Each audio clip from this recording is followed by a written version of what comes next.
Me diga, francamente, quais são as chances de alguém ser libertado de Broadmoor? Essa pergunta deixou o detetive Albert Webb incomodado. Ele sabia que Broadmoor era um hospital psiquiátrico de alta segurança designado para os mais perversos criminosos. Contudo, ele se recusou a responder. O homem em sua frente na sala de interrogatório continuou ao dizer que qualquer coisa que ele falasse seria considerado loucura demais para que alguém acreditasse. O detetive Albert estava com uma série de desaparecimentos para serem resolvidos, mas ainda precisava lidar com a arrogância de um único suspeito em potencial. Além do mais, o homem em sua frente não poupou cartas do seu jogo doentio ao falar que o detetive jamais provaria um assassinato sem um corpo. A questão em si deixou Albert em uma sinuca, mas ele estava disposto a acabar com a arrogância daquele homem que estava brincando com a justiça da Polícia Metropolitana de Londres. Na verdade, Albert sabia que em algum momento o próprio ego do sujeito causaria o fim de um dos criminosos mais repugnantes da história criminal da Inglaterra. Então já deixa o like nesse vídeo e ativa o sininho de notificações que eu te conto tudo.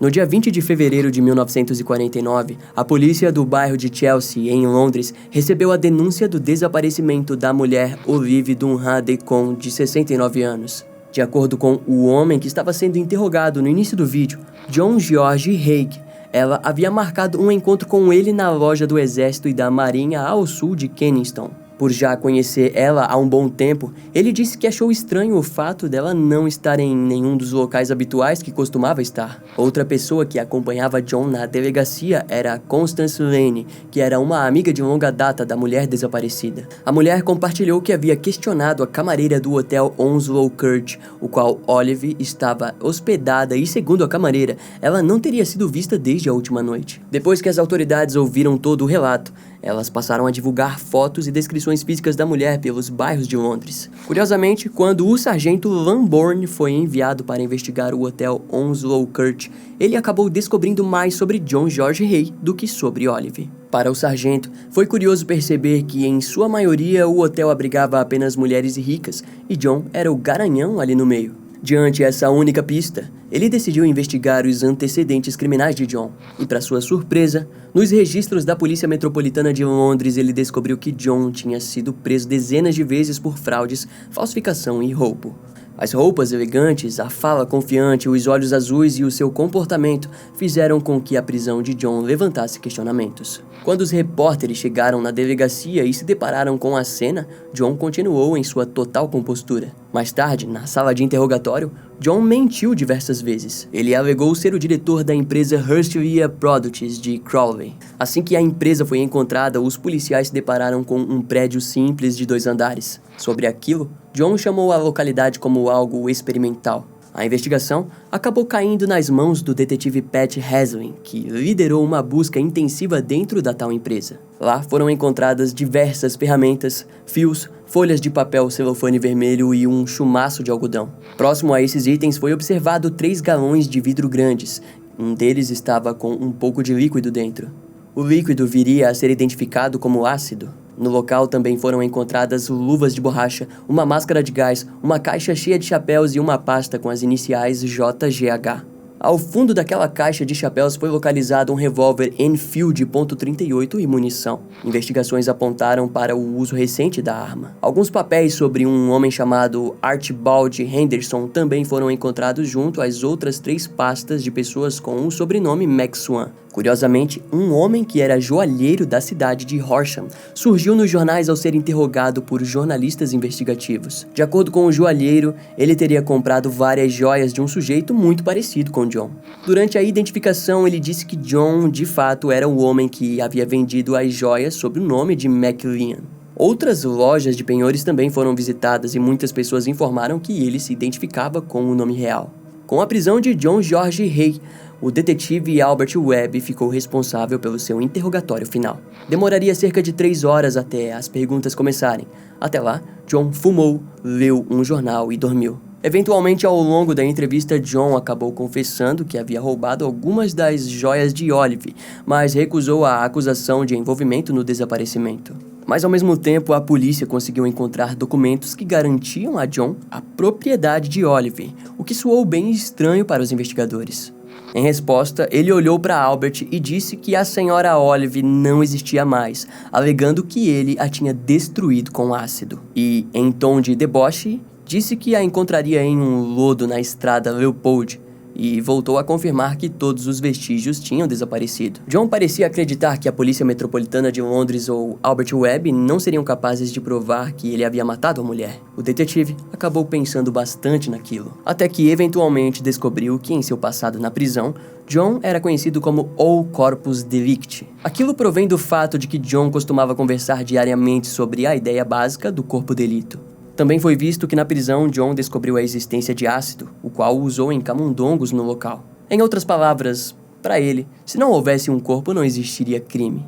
Testemunhas paralelas disseram às autoridades que o homem costumava dizer que para conseguir dinheiro, mulheres ricas e velhas deveriam ser as vítimas. Algum tempo depois, John precisou escrever uma confissão completa do que havia supostamente feito com Olive durante Decon. Ele contou que enquanto ela estava lendo um papel, ele atirou na parte de trás da sua cabeça.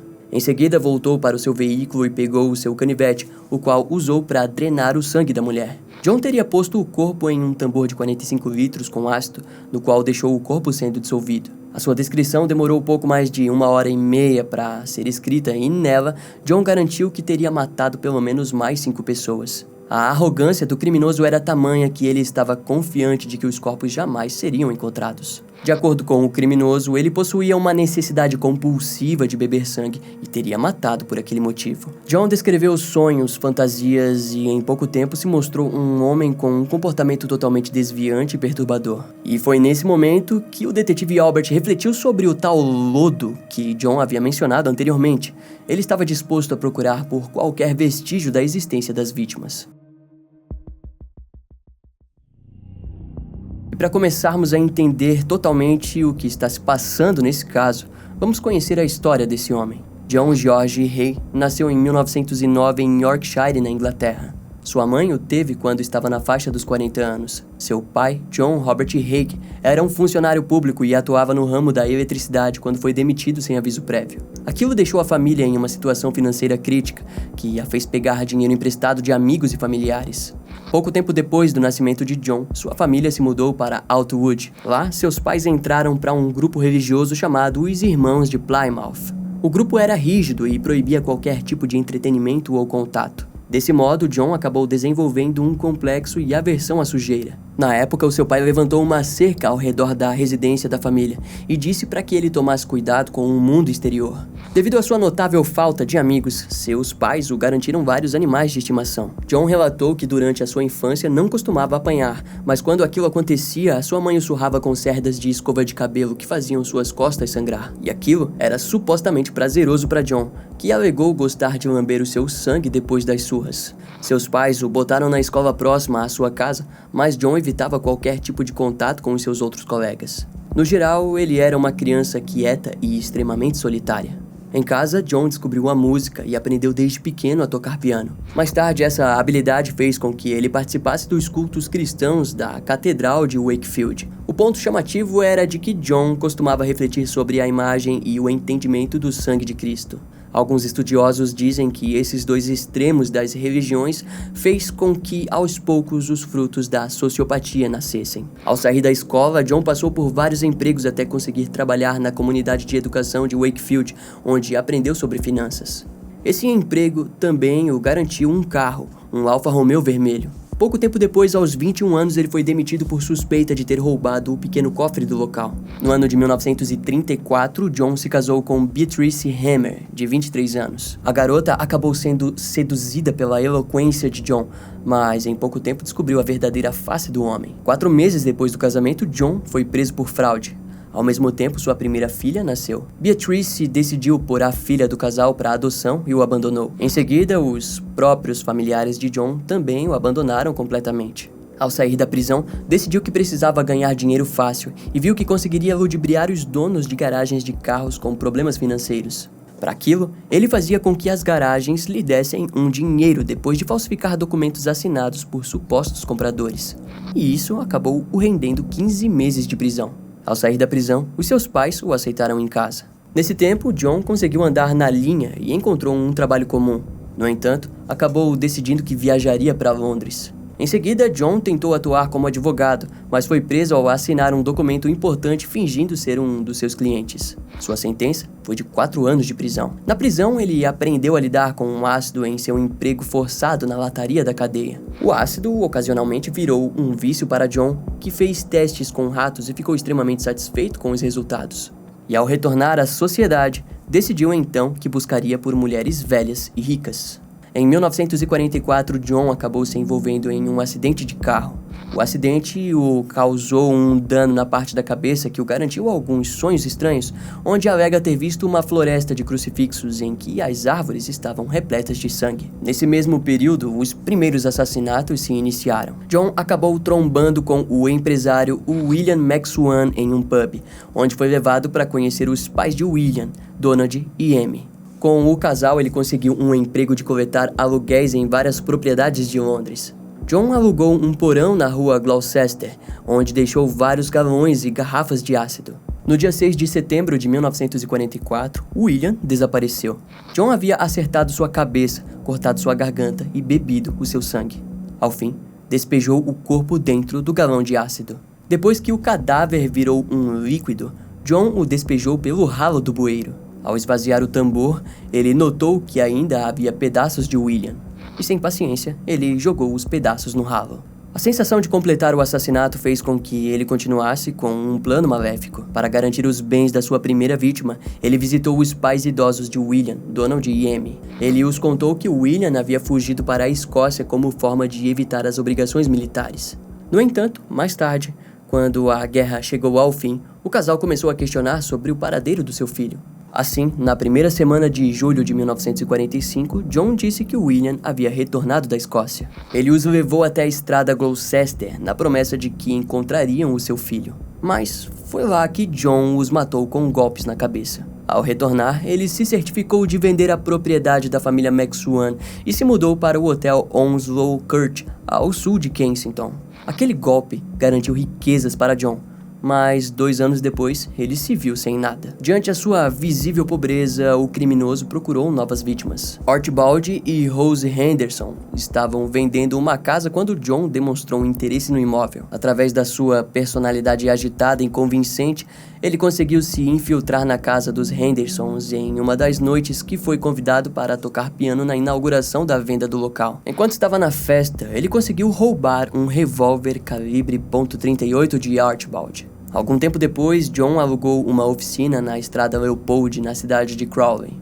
Assim, ele levou toda a sua bugiganga assassina para lá. Naquela altura, ele já estava namorando com Barbara Stephens e decidiu a pedir em casamento.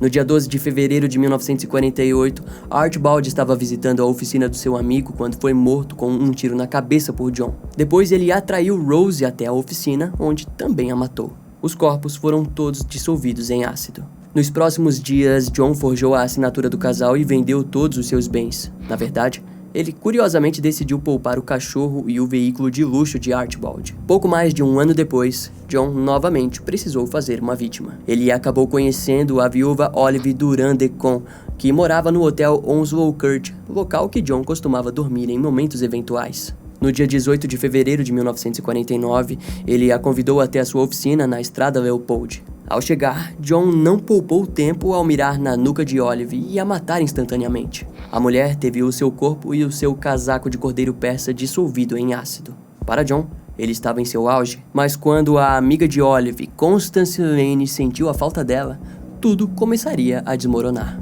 Depois que foi preso e confessou seus pecados, sua noiva Barbara Stephens teve dificuldade em lidar com a natureza do seu marido. Em sua cabeça, ela chegaria e se depararia com um homem inocente e falsamente acusado por crimes hediondos. No entanto, John confessou a ela tudo o que tinha feito. Mais tarde, Bárbara comparou as datas dos assassinatos e pôde perceber que em vários daqueles dias eles estavam juntos sem nem imaginar que algumas horas antes, John George Hay havia assassinado alguém que ela mesma conhecia.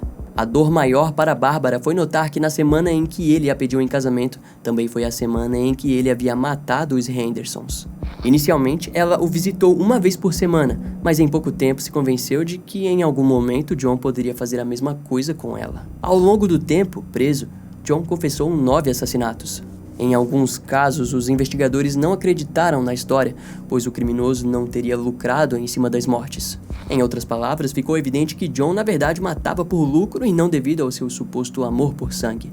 Ele tentou alegar insanidade devido a esse tal vício doentio, mas em pouco tempo essa tentativa seria falha. Na oficina onde ocorreu os assassinatos da Estrada Leopold, o detetive Albert e a polícia encontraram um cenário palpável. Haviam pegadas, bagunça e até mesmo uma pedra de vesícula foi encontrada entre o pó do chão. Aparentemente, o ácido não havia dissolvido aquela parte, e o resto acabou se perdendo nos buracos de lodo do chão que nada mais eram do que vários corpos dissolvidos. Eventualmente, alguns ossos e o pé de Olive foram encontrados. A equipe da Força Policial de Londres levou dezenas de materiais para o laboratório da polícia. Além, é claro, de levarem um grande tambor verde de 40 litros que possuía uma substância gordurosa dentro. Mais tarde, um grampo de cabelo seria encontrado encravado ao fundo do latão. Na parede do local foram observados vários vestígios de sangue, que foram cuidadosamente fotografados e levados para análise. Durante 3 dias de buscas, no lodo encontrado no chão e no tambor, foram encontrados mais de 12 quilos de gordura corporal humana,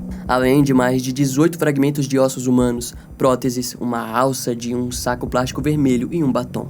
A maioria dos ossos encontrados faziam parte do pé, fêmur, pelvis ou coluna vertebral das vítimas. As autoridades tiveram sorte de terem o prendido antes, pois várias evidências estavam quase sendo destruídas para sempre. Uma dentadura encontrada entre o lodo foi levada para a doutora Ellen Mayo, que garantiu que pertencia à sua paciente Olive Durand-Decon. Alguns fragmentos de ossos também foram levados para médicos especializados que haviam tratado Olive com problemas de osteoartrite e que garantiram através de exames que pertenciam a ela. O casaco persa e a bolsa de alça também foram analisadas e sangue foi visto nos itens. O teste final foi feito pelo Dr. Turfitt, da equipe forense da Polícia Metropolitana de Londres. O doutor fez um experimento. Ele pegou um pé humano doado, uma perona de ovelha e outros materiais para testar no ácido. Seu relato garantiu que, embora o método fosse positivo, a gordura dos pedaços tendem a permanecer e se mostra bem resistente. Isso comprova que, de fato, John George Hay havia utilizado o mesmo método com suas vítimas. Em pouco mais de um mês, todo o caso estava montado e pronto para ser levado ao tribunal. Naquela altura, os jornais estavam chamando John de o assassino da banheira de ácido, e diante os detalhes, a opinião pública desejava apenas uma coisa: a sua execução. Ao longo do processo de acusação, John pareceu se divertir com o imaginário popular. Os jornais da época o descreveram como um vampiro louco. A propósito, ele adorou aquilo e ajudou as manchetes ao beber a sua própria urina na cela da prisão. Foram cerca de 33 testemunhas-chave chamadas no processo inicial de acusação. O juiz Robbie trouxe o caso como premeditado e, graças às testemunhas, conseguiu provar a movimentação e o preparo do assassino. No período do pré-julgamento, cerca de 12 psiquiatras examinaram o réu. Todos eles acharam o seu caso curioso, pois John alegava possuir o desejo louco pelo sangue humano. Porém, isso costumava ser associado com um tipo de desvio sexual, mas para eles era nítido que o criminoso quase não possuía interesse em sexo. A conclusão foi de que John parecia estar fingindo insanidade. A defesa contratou 4 psiquiatras para analisar o criminoso, mas todos eles estavam certos de que o réu era culpado, em exceto um 5º profissional, Henry Yellowlis, que disse que John estava mentalmente doente e apresentava um tipo de paranoia. Essa loucura paranoica, nos anos 40, era considerada como sintoma de uma suposta hereditariedade e também dita como causada pela educação que a pessoa teve. Na época, isso não seria o suficiente para uma defesa perfeita, mas era a única coisa que tinham. A defesa apelou para a ideia de que a solidão de John e os 2 extremos das religiões pelo qual passou fizeram fugir para um lugar de fantasias mórbidas. O psiquiatra alegou no tribunal que John encontrou em suas fantasias um tipo de lar, onde ele se considerava onipotente e acima da lei dos homens. No entanto, Henry deduziu que, devido a esses pontos, John provavelmente era muito inteligente para ser considerado insano e que não consumia sangue humano com tal frequência como alegou aos investigadores. A promotoria trouxe alguns fatos chamativos para lidar com a defesa. Ao que parece, em seu tempo no hospital psiquiátrico, John teria tido o conhecimento, através de seus amigos médicos, dos padrões comportamentais de outros homens mentalmente loucos. Ou seja, o ato de beber sua própria urina na cela havia sido uma dessas tentativas de se representar como insano. O julgamento começou oficialmente no dia 18 de julho de 1949 e contou com cerca de 4.000 espectadores. Curiosamente, para pagar a sua defesa, ele acabou vendendo sua história para um jornalista que bancou os gastos e que mais tarde seria preso por fazer isso pelo criminoso. Das 33 testemunhas que a promotoria trouxe, a defesa apenas interrogou 4 delas e não contestou a presença de nenhuma. No julgamento, o psiquiatra da defesa, Henry Yellow Liss, foi questionado e em pouco tempo foi descoberto que todas as conclusões que havia tido no pré-julgamento ocorreram em menos de 2 horas de conversa com o criminoso. A defesa foi um fracasso e a promotoria rapidamente se viu pronta para condenar John à morte. Durante todo o julgamento, o réu permaneceu jogando palavras cruzadas e apenas parou para ver os discursos de encerramento da promotoria e dos advogados de defesa. O discurso da promotoria chamou a atenção, pois o procurador-geral trouxe a ideia de que John dissolveu suas vítimas em ácido porque seria um método perfeito para ganhar dinheiro fácil. E sabendo que um dia poderia ser preso, o próprio criminoso já planejava alegar insanidade para novamente se safar. O júri demorou apenas 15 minutos para considerar John George Hay culpado. Depois do julgamento, o ministro do Interior pediu uma nova investigação devido à insanidade do criminoso, mas foi novamente confirmado que ele havia fingido o tempo todo o seu comportamento. Os pais de John não vieram visitá-lo na prisão.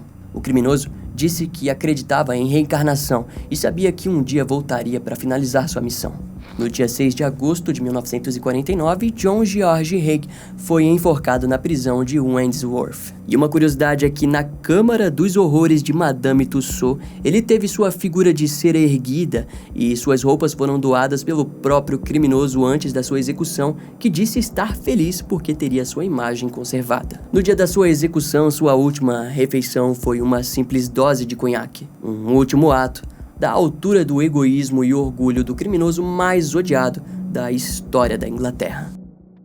Muito obrigado por ter chegado até o final desse vídeo, eu espero que você tenha gostado. Não esquece de deixar um comentário aqui embaixo contando a sua opinião sobre este homem horrível. Se você quiser ter acesso a todos os vídeos que ainda não foram pro ar, mas que já foram produzidos, é muito fácil. Clica aqui embaixo em Seja Membro e torne-se um membro desse canal maravilhoso. No mais, você pode continuar assistindo a minha playlist de casos, clicando aqui embaixo no primeiro link da descrição. Eu vou ficando por aqui, até a próxima e tchau.